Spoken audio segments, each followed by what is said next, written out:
Lakini kuko na wanyama wawili nimewahi kugundua. Umewahi kuangalia kuko na kondoo na mbuzi. Kondoo inaitwaje kwa Kibukusu? Lireze. Lireze. Na mbuzi? Embuzi. Kuchunga gani iko shida? Mbuzi. Hata kanisani kuna kondoo na kuko na mbuzi. Mbuzi inasumbua, inaruka fence.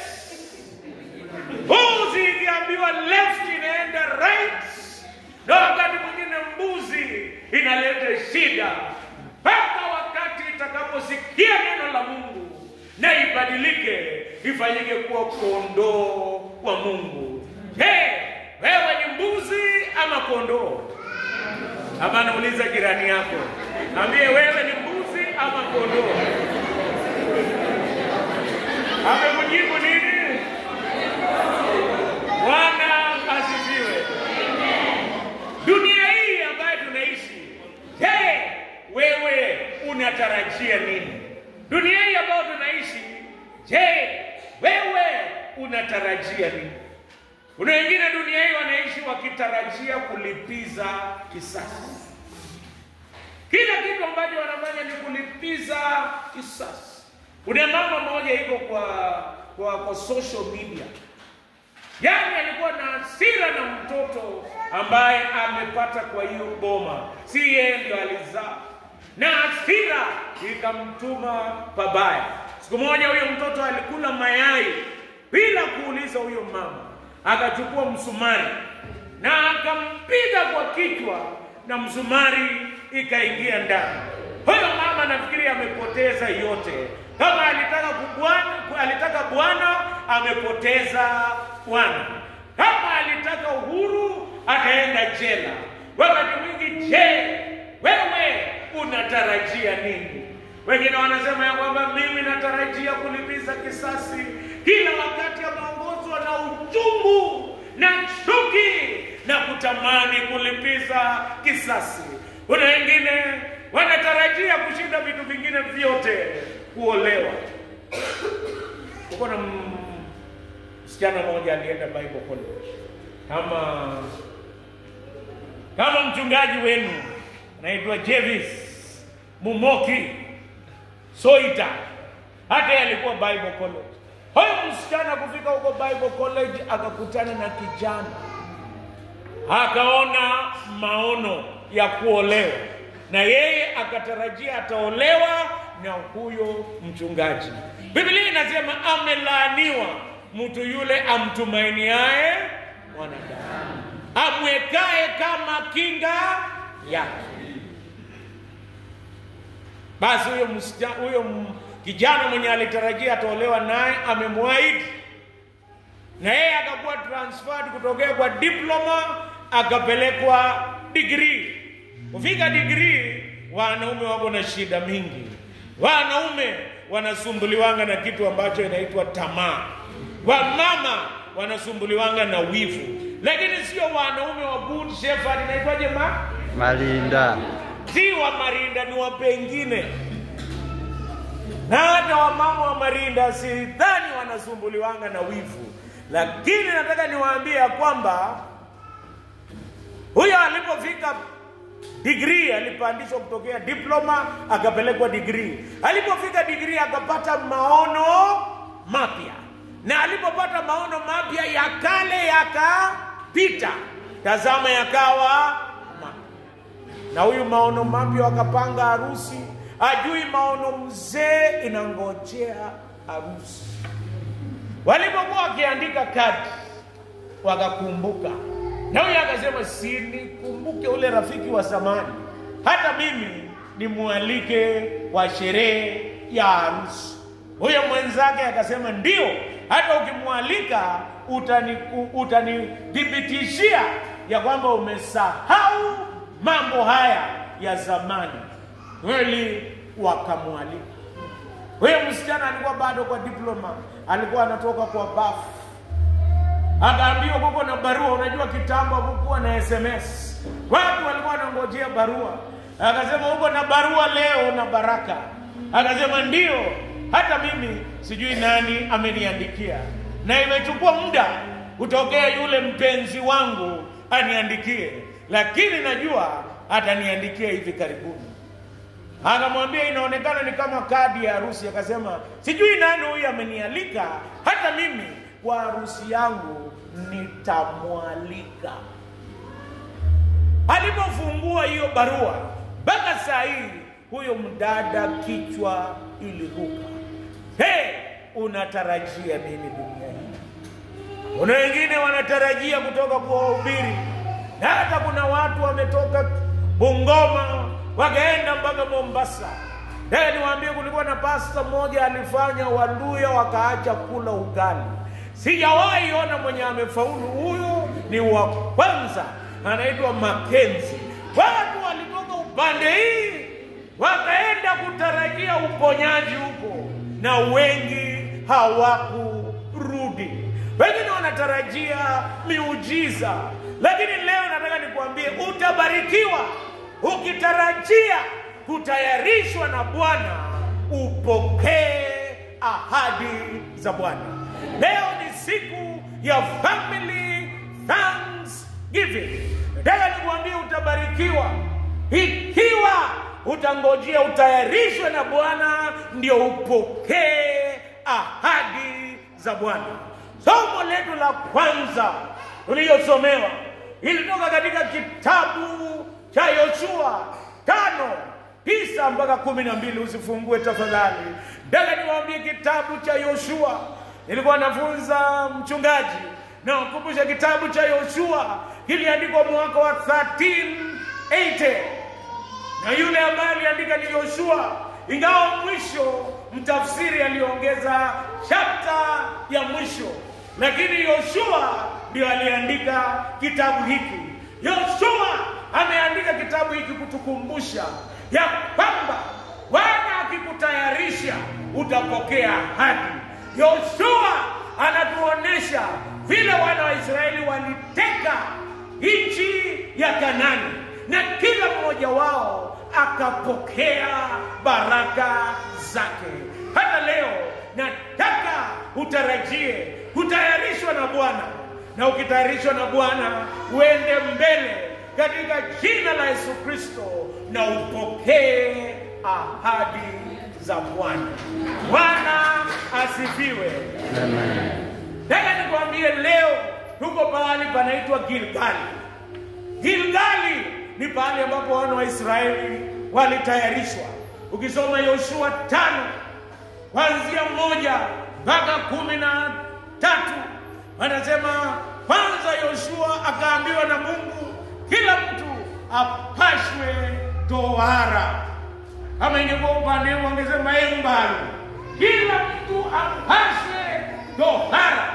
Yaani ilifika mwezi wa 8 yao huko, na wakasema hakuna kusamehe, kila mtu apashwe tohara. Na unajua walikuwa wametoka nchi ya Misri wanaenda nchi ya ahadi. Kabla utafika kwa ahadi yako ni lazima utafika Gilgali. Leo nahubiri kuhusu pahali ambapo natarajia kutayarishwa ndio nipokee baraka zako. Unajua kabla hujapokea baraka zako ni lazima utayarishwe. Gilgali ndio pahali wana wa Israeli wote wakapashwa tohara. Magofu ya mili yao ikachomwa pale Gilgali. Na leo nasema wakati Mungu anakutayarisha ndio upokee baraka, hivyo vitu vitatu vitafanyika. Jambo la kwanza, yule mtu ambaye ametayarishwa, yeye anaondolewa aibu ya Misri, akaviringisha aibu ya Misri. Nataka nikwambie hata mimi, kila mtu ako na aibu yake kwa sababu ya dhambi. Mimi nilisoma shule inaitwa Friends School Kamsinga. Mwaka wa 1993 nikiwa na miaka 15 tulipanga kuchoma Friends School Kamsinga. Barua yangu ya suspension iliandikwa Conspiring to burn the school is not a laughing matter. Your son is callous and evil-minded, who is not supposed to be mixed with right-thinking Kenyans. A safe place for him is in a prison cage. Yani, nilikuwa beyond repair. Kama baiskeli, unaitwa Endika. Baiskeli yenye haina frame, haina flare. Inataka upeleke wapi? Kwa scrap. Huyo ndio mimi nilikuwa katika dhambi. Na kweli ingawa wanatuitanga uhusiano, sisi wa support wanatuitanga uhusiano. Uhusiano ni watu wa aina gani? Ni watu wenye wanachoma manyumba, si ndio? Ingawa mnasema hamjui lakini mnajua. Ingawa wa support wanaitwanga uhusiano. Aibu yangu ilikuwa ni kutaka kuchoma kamsinga. Nilikuwa ninavuta sigara, nilikunywa bangi, na nikafanya maovu mengi. Lakini kabla sijafikia penye niko katika huduma, ilibidi niende Gilgal, pale ambapo Mungu aliviringisha aibu yangu. Na leo nataka kusema, kabla hujapata baraka mwaka huu wa 2025, ni lazima utapitia Gilgal. Mungu aviringishe aibu ya dhambi ndani yako, akusamehe na akutakase katika jina la Yesu Kristo. Bwana asifiwe. Na unajua dhambi yako hakuna mtu mwingine anajua, ni wewe mwenyewe unajua. Kuna wimbo waliimba na Wabukusu, sijui anaimba yaliera yengine, tasema papa, utasema siku ya mwisho utasema.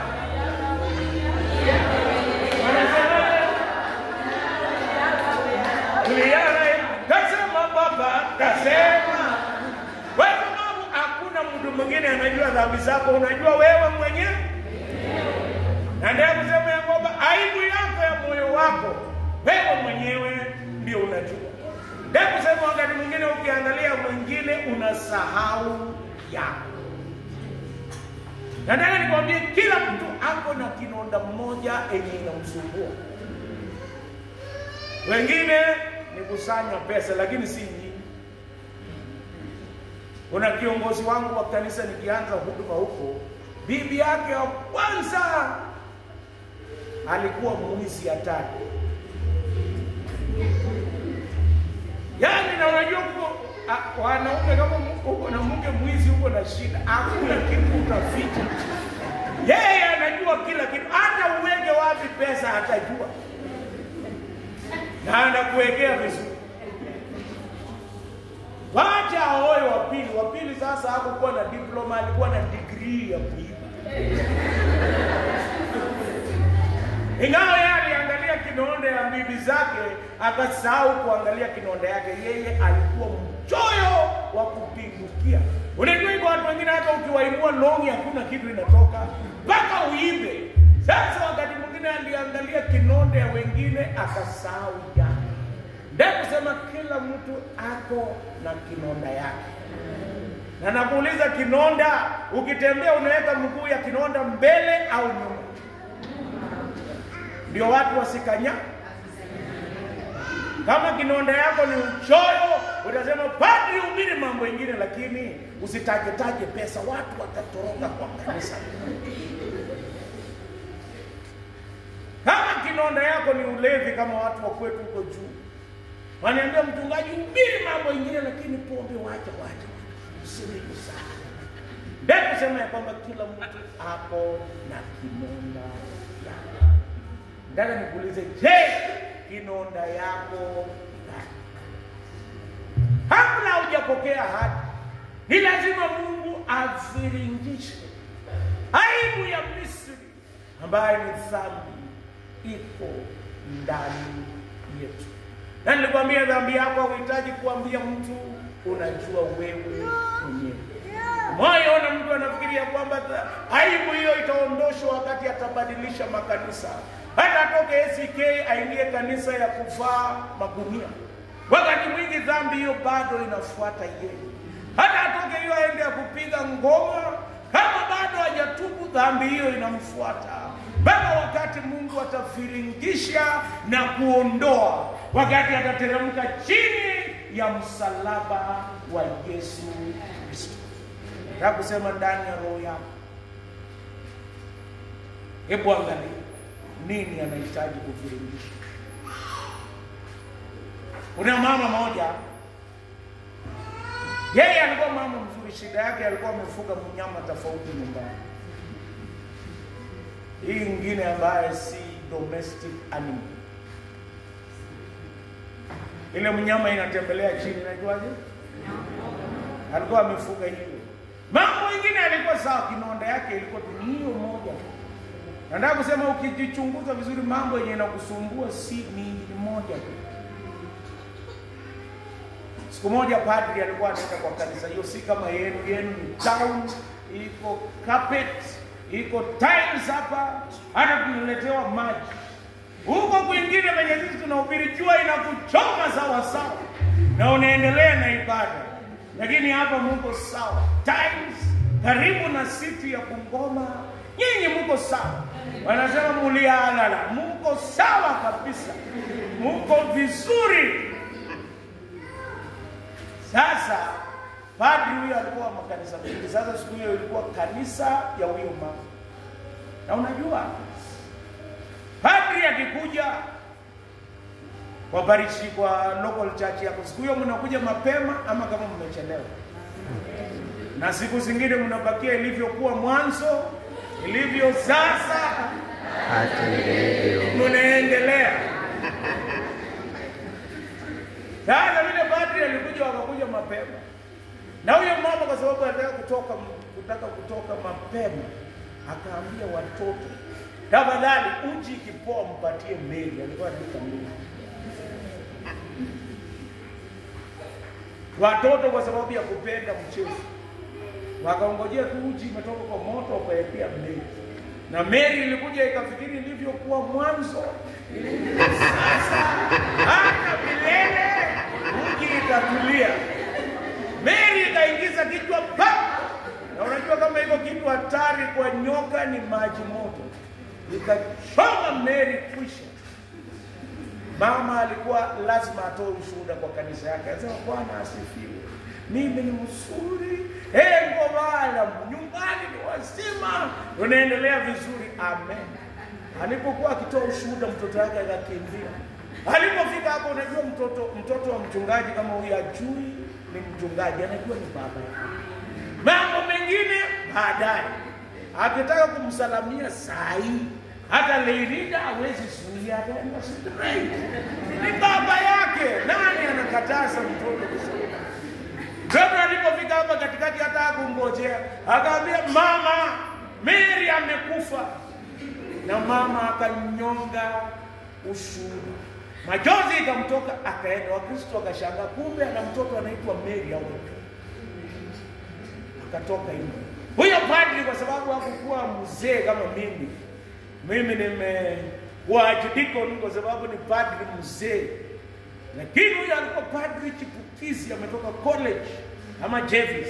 Akasema kwa kuwa tumepata msiba wa dharura, ninafunga ibada sasa kwa jina la Mungu Baba, Mwana na Roho Mtakatifu.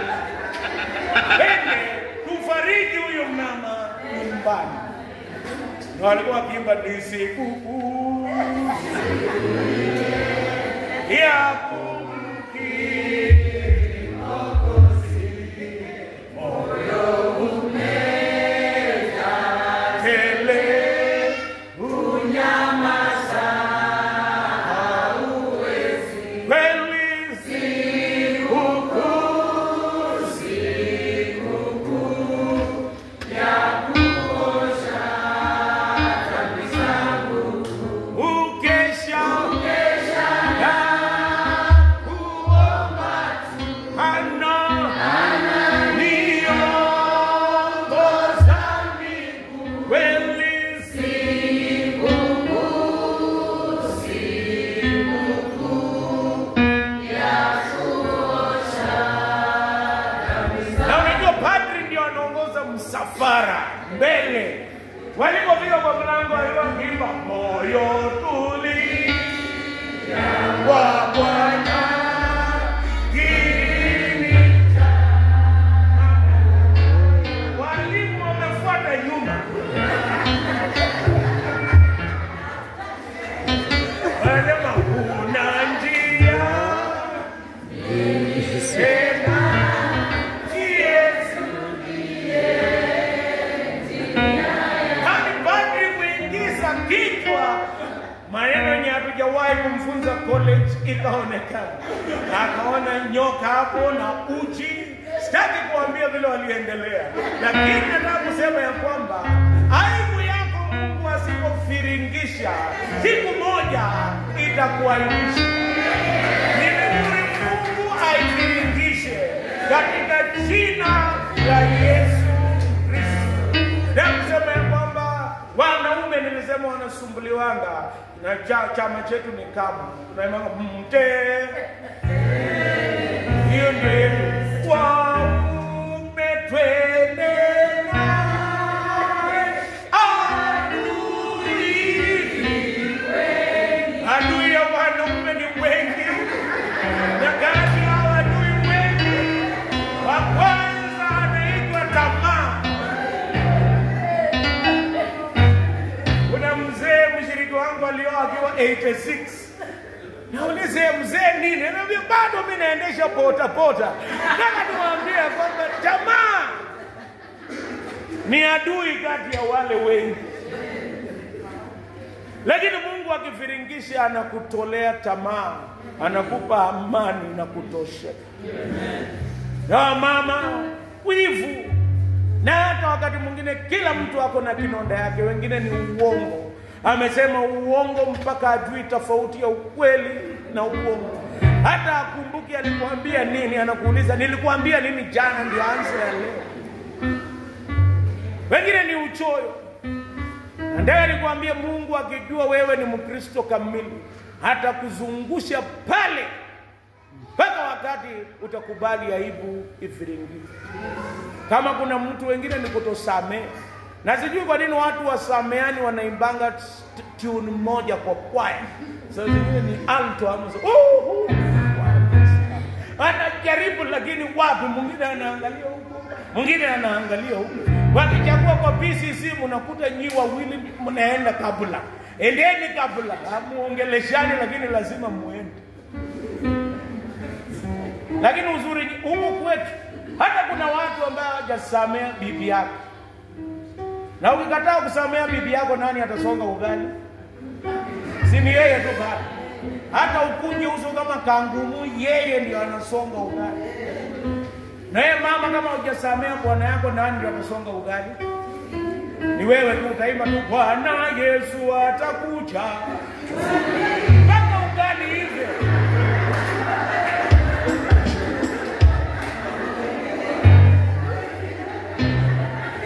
Na ukiletea bwana yako ugali, anaangalianga sura yako ama ugali. Mwanaume mbukusu waoni usura yako, anaona usie nende jinye ni anafia yote.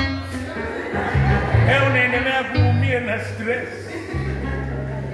Sasa zingine kuna wengine hapa aibu ambayo inawasumbua ni kutosamehe. Lakini kabla hujapokea baraka, Mungu anaondosha. Jambo la kwanza, anaviringisha aibu ya Misri. Ilikuwa ni kutopashwa tohara, dhambi akaondoa na akasamehe wao. Na hata siku ya leo anatusamehe. Jambo la pili, sio tu anaviringisha. Jambo la pili tunasoma katika kitabu cha Yoshua 5 tukiwa Gilgali. Tunapotayarishwa na Bwana tukitarajia ahadi kule Kanaani, anatukumbusha matendo yake makuu. Akawakumbusha mara ya kwanza kusherekea Pasaka. Walikuwa wamesahau miaka 40 wakitembea jangwani. Dhambi inafanya watu wanatembea jangwani, hawajui penye wanaenda. Katika hii maisha, Mungu asipokukumbusha matendo yake, utazidi kutembea jangwani. Kama mama, kama mzee, utatembea jangwani. Lakini habari njema ni ya kwamba Mungu akawakumbusha Pasaka waisherekee vile waliokolewa kupitia kwa mwana kondoo. Damu yake ikawekwa milangoni na malaika wa kifo akapita boma hiyo na wakaokolewa. Hata sisi tunakumbushwa mwana kondoo alisulubiwa msalabani, damu yake tukiweka kwa mioyo yetu, wakati malaika wa kifo na hukumu atapita, Mungu atatupita, hatutapata hukumu. Wokovu ni kuokolewa kutokana na hukumu ya dhambi. Hatuendi jehanamu tena, sisi ni wasafiri wa kwenda mbinguni. Na mnajua malaika wa kifo alipita familia yenye ilikuwa imeweka damu ya mwanakondoo. Leo tumekusanyika hapa kwa family thanksgiving. Na tunaomba ya kwamba wakati tunapoweka damu ya Yesu Kristo penye mlango wa jamii yetu kwa imani, hata maafa itatupita katika jina la Yesu Kristo. Toka wakati Mungu atakapokuwa akileta hukumu, apite jamii yetu katika jina la Yesu Kristo. Naomba ya kwamba atukumbushe matendo yake. Alitukomboa, akaanzisha uhusiano mpya. Naomba jamii zetu Mungu atukumbushe, na baadaye wakakula mkate na divai. Na hata leo tutapokea mwili na damu ya Yesu Kristo iliyobarikiwa. Tuanze uhusiano na yeye, tuzidi kumuomba, tutafute uso wake, na Mungu atutendee mambo mapya. Wacha atukumbushe matendo yake. Akitukumbusha, akawakumbusha walivuka bahari ya Shamu, wa Misri waliangamizwa. Akawakumbusha tena bahari ya Jordan wakavuka, na akawakumbusha tena hata mbele huko na nchi ya ahadi naenda kuwapa. Ni vizuri mkumbuke yale niliyowatendea, na kuambia wakati mwingine tuna hofu, hatujui chenye itatokea kesho, lakini wacha Mungu atukumbushe matendo yake makuu. Mungu akitukumbusha mambo yake, matendo yake makuu, tujue yale ambaye atatutendea. Jambo la mwisho nataka nimalizie hapa.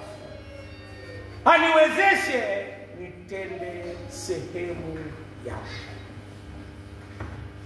Hii dunia watu wanafikiri ya kwamba kuna pahali ambapo kuna baraka na kupokea ahadi bila kufanya chochote. Ukiangalia kenye anafanya, watu wanatoroka, wanahama tauni moja wanaenda tauni nyingine. Wanafikiria kwamba huko na pahali ambapo hakuna kufanya kazi.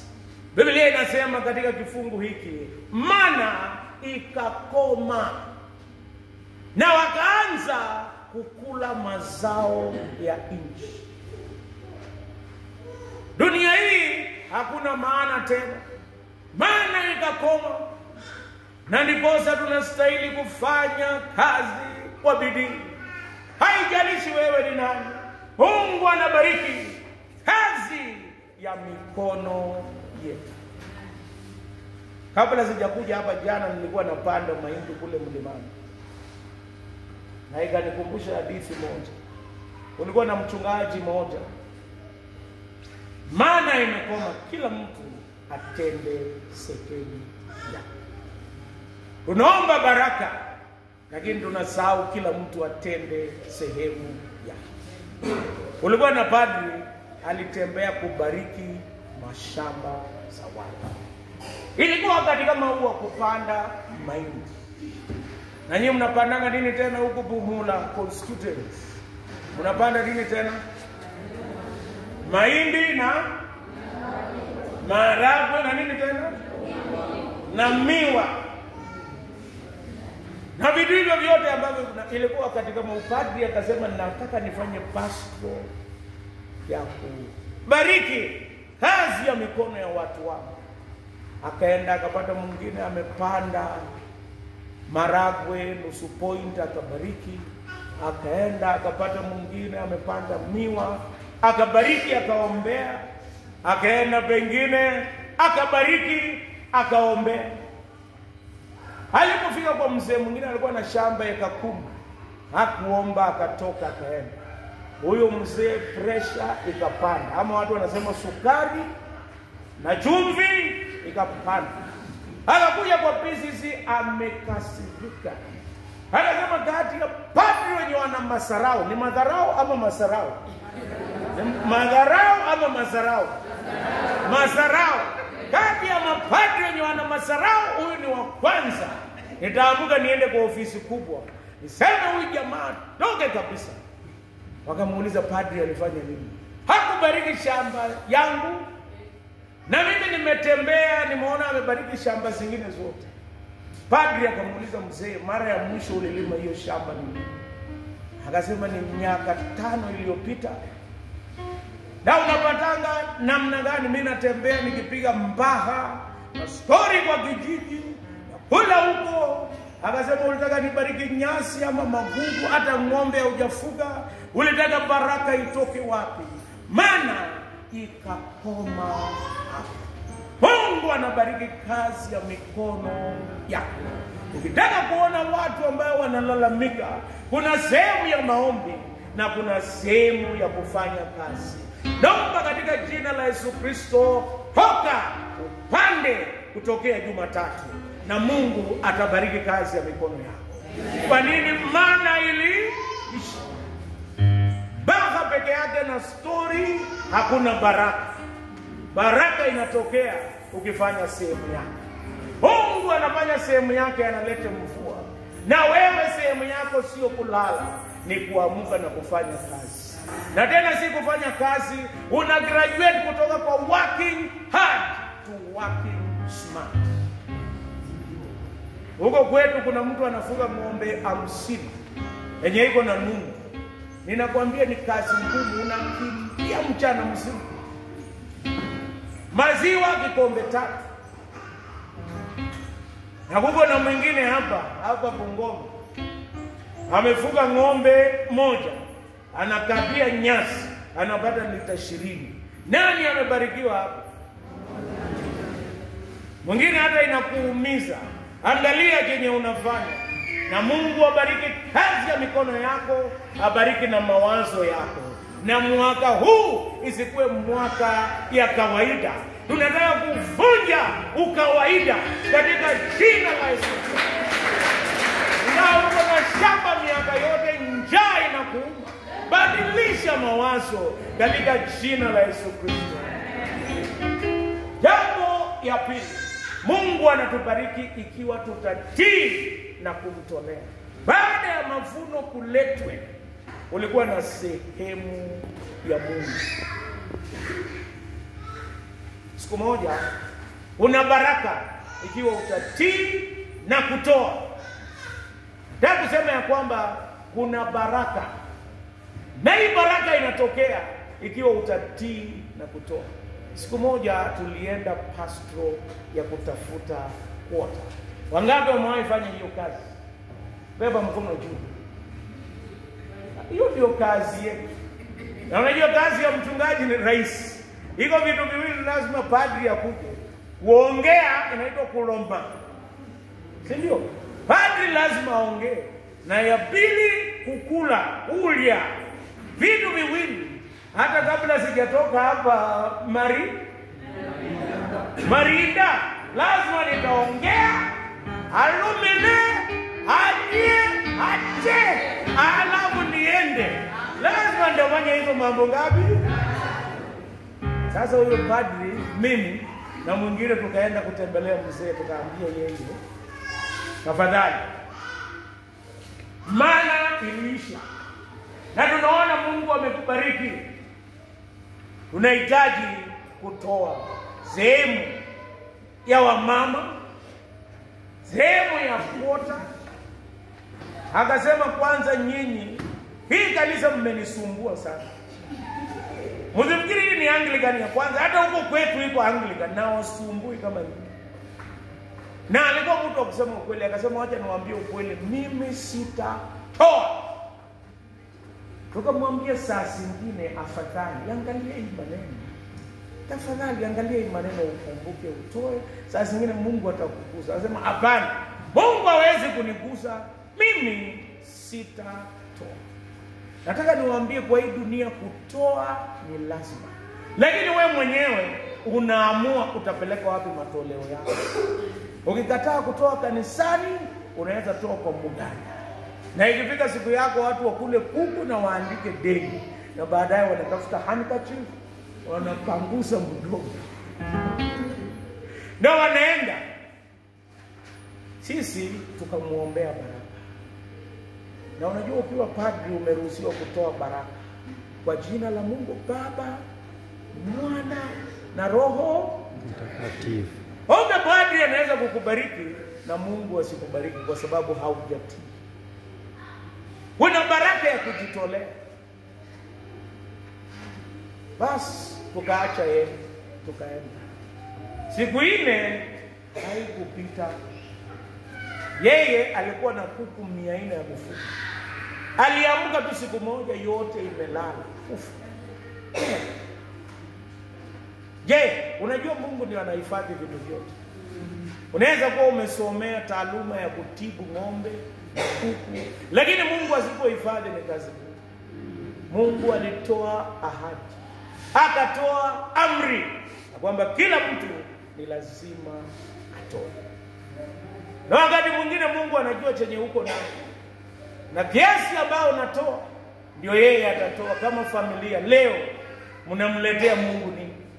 Nataka kuuliza nikimalizia, je, unamtolea Mungu kushinda Safaricom?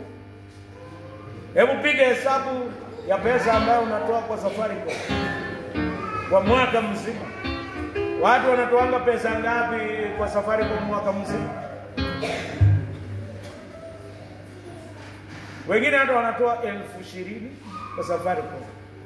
Kuongea tu mpaka ya dunia. Na kanisa haiwezi fika 500 kwa mwaka. Lakini unaimba yote kwa Yesu, yote kwako Mwokozi, sitoi. Na kweli atoi sasa.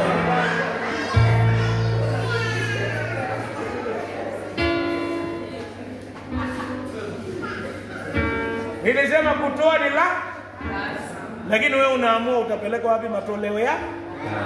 Lakini matoleo ya baraka inaombewa hapa kanisani. Hakuna mtu atatoa kushinda vile Mungu atambariki. Mungu hana deni ya mtu. Ukitoa atakuzidishia, na ukitoa Mungu atakukumbuka na kukubariki. Nataka niwaambie kwamba leo tumekusanyika kwa family Thanksgiving hapa kwa kanisa ambaye jina nimependa, the Church of the Good Shepherd Mirinda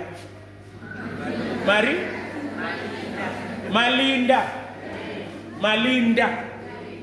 Jina Good Shepherd Malinda ni jina safi sana. Je, utatoa yote kwa Bwana ambaye ni sehemu yako? Mungu wa amani awabariki. Kabla hujaenda kuteka ahadi, kabla hujapokea ahadi ya baraka, kwanza lazima upitie Gilgali. Je, utakubali Mungu afiringishe aibu ndani yako, akusamehe na akubadilishe? Je, utakubali akukumbushe matendo makuu aliyokutendea na ambaye atakutendea mbele? Na jambo la mwisho, je, utatenda sehemu yako? Maana imeisha. Fanya bidii na kumbuka kutii na kujitolea, na Mungu wa amani awabariki. Kama unahitaji niombe pamoja nawe, kuna kitu inahitaji viringisho kwako, saa zingine ni ugonjwa, usumbuka, ningependa kukuweka mbele za Bwana kwa maombi. Bali ambapo huko unaweza simama, nitaomba pamoja nawe katika jina la Yesu Kristo. Na tuombe.